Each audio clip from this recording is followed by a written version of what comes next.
WANM 90.5 presents In the Game. I'm your host, Ty Ali.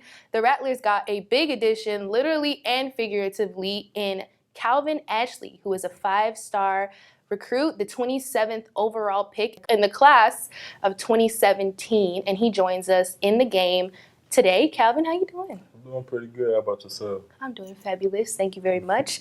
So I saw that throughout high school, you bounced around a little bit to private and public school powerhouses like Dr. Phillips and IMG Academy. Where do you feel like your game developed the most? My game developed the most, when I went to IMG, I went against people who were similar to me, same size, skill set, But I had moved back home to Orlando, floated around for schools. We moved around a lot, personally.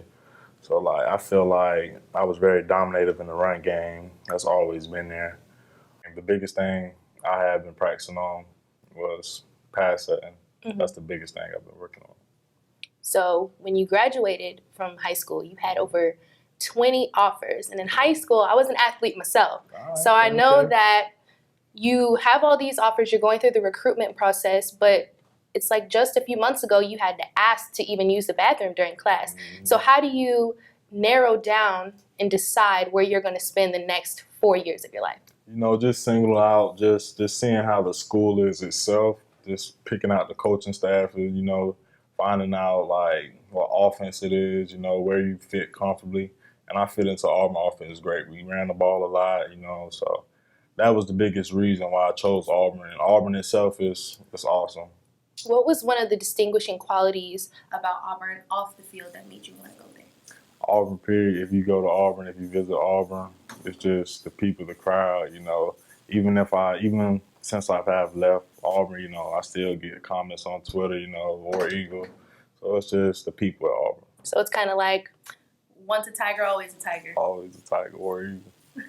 So considering the progression in your life thus far, what is something that yourself now, as you've matured and grown up a little bit, would say to younger Calvin? Just have fun and not take everything so literal. Like younger Calvin, something little, upset me or whatever. So I would say just to, have fun and just know the circumstances that you're in. So. All right, and when we come back from the break, we're going to find out why Calvin left Auburn and how he ended up on the highest of the 7 hills. Stay locked in the game. WANM 90.5 presents In the Game. I'm your host, Ty Ali, and we are in the game with Calvin Ashley. So before leaving Auburn, you took an absence from the team due to an undisclosed illness. What were you suffering from? I was suffering from severe, anxiety and depression throughout the season, and it really affected me on field. And I talked to Coach Malzahn. He came up with me just taking a break off through the season just to focus on myself so I can get better mentally. So take us through being an athlete, being a student. Your wife had gotten pregnant. Right. Your now wife had gotten pregnant, excuse me. How do you manage your mental health as well? I manage it being close to my wife and my son. Being close to my wife and son, it makes me the happiest person ever. I can do what I need to do on field, in class, and go home to my family. Support them and be there for them at any time. Wow. So did having your son help you to become better and get over some of your anxiety and some of your depression? Most definitely. When I look him in his eyes, it's like Dad. It's like, you got to be there for me. I got to be there for Mom. I got to be there for the family, So that just gives me a motivation every day. So that's my biggest thing, when I wake up, look at him, time to get to work. Well, so when you left, college football fans are relentless. Relentless. And social media gives you a platform to say anything that you want to say. So essentially, when you left, and all the blogs, the sports blogs, were talking about you transferring. Right. Auburn fans, college football fans were kind of going in on you in addition to what you were already dealing with. How do you go from somebody that was so admired to somebody who everybody kind of despised? I see the comments or whatever, but I just look at them and don't respond to nothing because that's not the person I am. People have no idea what I've been through over the past years, so that's big thing. The transfers, people like, why Calvin keep transferring this and that, or you're going to be down, you're going to be a failure or whatever. Nah, that's not me. I just had things going on in my personal life that I had to tend to. Mm-hmm. So that's the biggest thing. I really never like attracted or worried about anything that people said. But so it's pretty good in that part. So there's a stigma with athletes, and not only athletes, you are a Black man also. And mental health is not something that is talked about, and it's not something that's really dealt with in our community. So why is it so important for you to talk about your struggle with anxiety and depression? It's most important for me because, people go by without saying anything. Depression and anxiety itself is major. It's killing people. I have a friend, a few years ago, he took his life, played football with him. He was going through a lot, so that's the biggest thing, for me to just talk about it, it's like a form of therapy. Mm-hmm. So just to talk about it to somebody, my wife who I talk to about it, she's a big help, but it's everybody's out here. You never know what somebody's going through. So Right. me, myself, I always ask somebody, how's their day going? You never know, just simply that might change somebody's day. Mm-hmm. So just being able to communicate, that's the big thing. So the prevalence of adults with major depressive episodes ranges from ages 18 to 25. Over 300 million people in the world have depression or suffer from some kind of mental ailment. If you or anybody you know is suffering from anxiety or depression, please call the Substance Abuse and Mental Health Services helpline at 1-800-662-HELP. When we come back from the break, we're going to talk about one of Calvin's favorite coping mechanisms, his son and his wife. So keep it locked right here on 90.5, the Flavor Station. Hey, 3-2. WANM 90.5, the Flavor Station presents In the Game. I am your host, Ty Ali, and again, we are in the game with Calvin Ashley. So, Calvin, you are married. Yes, I am. You Yes, are, indeed. and you are a husband and a father. So, at the tender age of 20, you got married, you had a baby. What was it like to mature so quickly and assume these different roles? Things definitely changed really fast. My baby being born in March, me being married in February, it was a big thing, roles definitely changed, being married opposed to being in a relationship is definitely different, so still in that first year, but everything's been going smooth.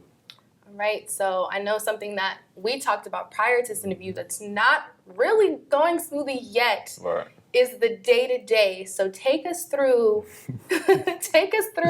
your daily schedule and how you and your wife work together to Right. make sure that your son gets the best care. Our son, he sleeps through the night now, thank God. He sleeps through the night, but he sleeps smoothly in the morning, wakes up with a smile on his face. So get him dressed, get ourselves ready. I have to go to class at 8 a.m. on Tuesdays and Thursdays.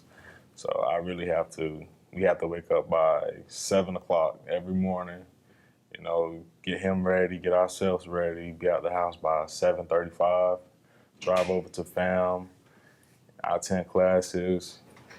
After class, I go take her to class, pick the baby up from daycare, do that, handle that, all that. So it's very busy, and after practice, sometimes we got around 6:45, 7 o'clock. Baby, he's wear down, been at daycare. Wife, she's been in classes. Sometimes she got out 8 o'clock at night, so I hang around with my son. We chill, father and son time, and we just pick up mom, fix dinner. Dinner be around 9 o'clock. It'd be very late. It's time for him to eat. Tend to him first, give him a bath, change him, and put him to sleep. Sometimes you go to sleep around 10, 11 o'clock. It just depends. He wallows around in the bed until he falls asleep. So we'll go to sleep around, I'll say 12 o'clock at the earliest, Wow. daily. That's a day. That's a day. That is a day. And he is growing. I think you said he was born in March, so he'll be around 6 months right now. Yeah, 6 months. So what are today. some of the new things? Oh, happy 6-month Thank you, birthday. yeah. So what are some of the things that he does that you truly enjoy to watch? Now he's starting to roll over and scoot. So that's doing really good. You know, I'm waiting for him to crawl, and now he's very vocal. He's talking. You know, letting out little screams, little big screams, I should say. You know, and just watching him grow and develop, it means everything because before I wasn't there to see any of those things. Now I'm here every day. So that's the big thing. It makes me very happy. So when you had him, you were enrolled in Auburn. So how quickly did you have to leave after he was born? And the funny thing is I had him over spring break. So I only had 5 days with him. I had to go Wow. right back to classes. So next time I saw him was at the end of the semester. So about 2 to 3 months later. 2 to 3 months later. Wow. Well, now you're with them every day. So Every day. that's a blessing in itself. Yes, it is. So due to strenuous schedules and sacrifices that you've made already, what is something that you want to instill in your son? My son, just being a great person, being happy, being very respectful to people, even when they're not respectful to you. Just being a hard worker, giving a good effort, it takes you a long way. So that's a big thing. Wow, some beautiful things and something that the world needs. Coming up, we are going to talk about the Florida A&M football season, which is what every Rattler fan is most excited about. Keep it locked right here in The Game. WANM 90.5 presents In the Game with Ty Ali, and I'm in the game with Calvin Ashley. The Rattlers take on Fort Valley State in the 3rd annual Jake Gaither Classic in Bragg Memorial Stadium. So, you are the school's first 5-star. You have a lot of expectations placed around you. You are in front of 2 all-MEAC running backs who amassed over 1,000 yards and 7 touchdowns, and also a quarterback, Ryan Stanley, who was on the cusp of making history. So besides all of that, what kind of expectations have you made for yourself? Expectation is, just to be dominant on the field, just to continue to get better, specifically in the pass game. I know I'm a dominant person in the run game, but specifically I've been working with Coach Jackson on everything pass setting-wise, working on the little things, staying square, using my hands at the right time, things like that in that nature. So how do you think competing at a Power 5 school Right. will benefit you in the FCS? The biggest things like at a Power 5 school, you're going to face the guys who about your same size, opposed to coming here to the MEAC, it's skills, people think HBCU or this conference doesn't have the skill set.